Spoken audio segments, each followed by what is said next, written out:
Resta un referendum con 2.273.000 veneti che hanno messo giù una pietra miliare, una pagina di storia, che è quella che oggi ci dà la forza, come sostenevo io quando qualcuno diceva che non serviva il referendum, ci dà la forza nelle trattative. A 4 anni esatti dal plebiscito autonomista, Luca Zaia rilancia, e lo fa dai nostri studi con il vice direttore di Media Nord-Est Ferdinando Avarino. Sarà un autunno di lavoro sia da un punto di vista tecnico-normativo che politico. Io sono moderatamente fiducioso, nel senso che in questa fase, posso anticipare, si sta discutendo di norme finanziarie, dopodiché parliamo e parleremo anche delle competenze e cercheremo di capire se troviamo un accordo, perché la Costituzione dice che l'autonomia prende corpo, si concretizza con la firma dell'intesa, cioè la firma dell'intesa tra la Regione e il Governo. Un primo obiettivo può essere fissato entro la fine dell'anno. Sarebbe già un bel risultato pensare di portare a casa, diciamo, il provvedimento che ci autorizza ad andare a chiudere la partita dell'intesa, perché prima c'è un provvedimento che deve passare quantomeno in Parlamento. Conferma anche la richiesta delle 23 materie. Luca Zaia, come arrivarci lo diranno i prossimi passaggi politici. La richiesta resta, dopodiché nella trattativa ci possono essere 3 alternative. Non vi diamo 23 materie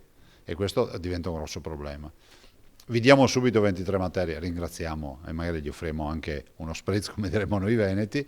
Terza, mi perdoni la battuta, terza soluzione: vi diamo le 23 materie, o meglio, siamo disponibili a trattare su 23 materie con la gradualità. Staremo a vedere cosa viene fuori. Certo è che se oggi parliamo di queste cose, lei mi sta chiedendo di norme finanziarie, di 23 materie e altro, è perché abbiamo fatto un referendum e perché siamo andati avanti con la trattativa. Consideri che abbiamo perso 2 anni con il Covid.